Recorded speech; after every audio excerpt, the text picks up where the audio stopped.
مشکلات تو ہیں، مصیبتیں تو ہیں، پریشانیاں تو ہیں، اسی لیے تو لکھا ہے کہ یہ تنگ راہ ہے، تنگ راہ، تنگ دروازہ، اور اس سے داخل ہونے والے کیا ہے؟ تھوڑے ہیں۔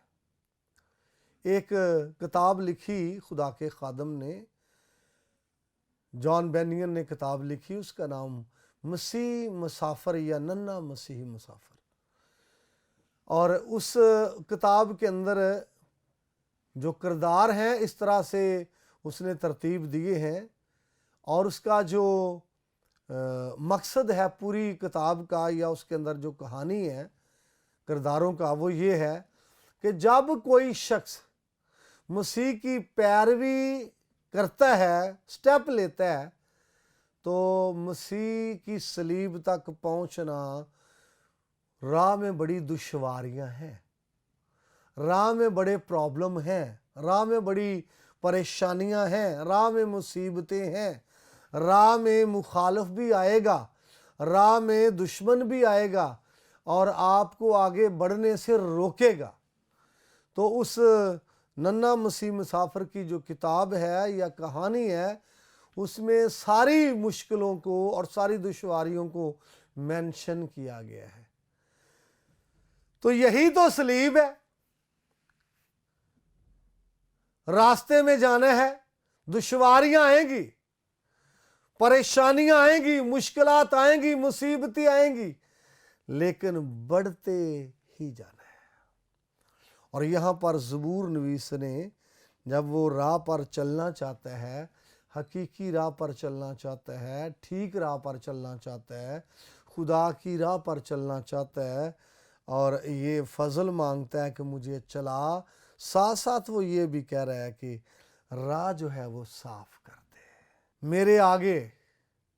ہاں جی، میرے آگے، یعنی میرے سامنے بھی اس کا ترجمہ ہو سکتا ہے، اس کا ترجمہ میرے منہ کے سامنے بھی ہو سکتا ہے، لفنے میرے آگے، آگے یعنی میں چل رہا ہوں، میرے آگے آگے جو راہ ہے اس کو صاف کر دے۔ اس سے مراد یہ ہے کہ میری راہ میں جتنی مشکلات آئیں ان کو تو ہٹا دے، جتنی مصیبتیں آئیں ان کو تو ہٹا دے، جتنی رکاوٹیں آئیں ان کو تو ہٹا دے، جتنی پریشانیاں آئیں ان کو تو ہٹا دے، اور یہ دشمن کی طرف سے آئیں گی، ان کو ہٹا کے دشمن کو شرمندہ کر دے۔ اور میں آپ کو بتانا چاہتا ہوں، جب تک راہ میں رکاوٹیں ہیں تو دشمن تو دلیر ہے، دشمن تو دلیر ہے، راہ میں رکاوٹیں ہیں تو، اور چلنے والے کے لیے پریشانی ہے۔ میں آپ کو بتانا چاہتا ہوں، جب بنی اسرائیل ملک مصر سے نکلے، اور کلام کہتا ہے وہ گاتے ہوئے نکلے، اور وہ چل رہے ہیں، ملک موعودہ کی طرف بڑھ رہے ہیں، خدا کے جو وعدہ کی سرزمین ہے اس کی طرف بڑھ رہے ہیں، لیکن راستے میں دشواریاں، راستے میں رکاوٹیں آئیں۔ کبھی ان کے پاس پانی نہیں ہے پینے کے لیے، 2 دن گزر گئے، 3 دن گزر گئے، پینے کے لیے پانی نہیں ہے۔ تو وہاں اس دشواری کو کس نے دور کیا؟ خدا نے۔ کبھی پانی ملا لیکن ہے کڑوا، اس دشواری کو کس نے دور کیا؟ خدا نے۔ جب موسیٰ کو کہا کہ پیڑ کا، وہ سامنے دیکھ پیڑ، اور اس کو لے اور پانی میں ڈال، پانی میٹھا ہو جائے گا، اور میٹھا ہو گیا۔ پھر پانی نہیں ہے، پرابلم ہے، یہ دشواری ہے۔ خدا نے موسیٰ سے کہا چٹان پر مار، چٹان سے کیا ہے؟ پانی دے۔ چٹان نے پانی دیا۔ اور تھوڑا پیچھے آئیں تو جب ملک مصر سے نکلے ہیں، سمندر کے کنارے کھڑے ہیں، تو ان کا راستہ سمندر روکے ہوئے ہے، ان کا راستہ بند ہے۔ جب دشمن نے دیکھا تو دشمن تو دلیر، دشمن نے دیکھا تو دشمن کو پتا ہے میں ان کو دبوچ لوں گا، لیکن یہ مشکلات کیسے حل ہوئی؟ ان کا راہ جو ہے صاف ہو گیا جی، ان کا راستہ صاف ہو گیا، سمندر نے راستہ دے دیا، اور یہ خدا کے سبب سے ہوا۔ خدا نے ان کے لیے سمندر میں سے راستہ پیدا کیا اور وہ سمندر پار چلے گئے، تو پھر دشمن کی امیدوں پر پانی پھر گیا۔ اور میں آپ کو بتانا چاہتا ہوں، سمسون کو وہ باندھ کر لا رہے تھے، باندھا ہوا تھا سمسون۔ جب دشمن نے سمسون کو دیکھا تو وہ للکارے، دشمن نے سمسون کو دیکھا تو وہ للکارے اور دلیر ہو گئے۔ تو جب خدا نے سمسون کے بندھن اور وہ جوے توڑ دیے نا آسمان سے آگ بھیج کے، تو دشمن خوف زدہ ہو گئے۔ تو میں آپ کو بتانا چاہتا ہوں، جب خدا ہماری دشواریاں دور کرتا ہے، جب خدا ہماری رکاوٹیں دور کرتا ہے، تو دشمن کی امیدوں پر پانی پھر جاتا ہے۔ تو میرے بھائی میری بہن، یہاں خوبصورت پریئر ہے، خوبصورت دعا ہے کہ میں صداقت کی راہ پر چلنا چاہتا ہوں، خداوند مجھے چلا، مجھے فضل دے، مجھے توفیق دے۔ اور دوسرے حصے میں کہتا ہے خداوند میرے آگے آگے جو دشواریاں ہیں، پریشانیاں ہیں، مشکلات ہیں، ان کو رموو کرنا اور میرے آگے آگے راہ کو صاف کر دینا۔ تو اس لیے ہمیں خدا سے دعا کرنے کی ضرورت ہے اور حقیقی راہ پر چلنے کی ضرورت ہے۔ ساری دشواریاں خدا اپنی قدرت کے سبب سے دور کر دے گا اور ہمیں اپنے ساتھ چلتا رہنے کے لیے فضل اور توفیق دے گا۔ کلام کے سبب سے خداوند خدا ہم سب کو بڑی برکت بخشے، آمین۔ مزید برکت پانے کے لیے دیکھتے رہیے PMI TV۔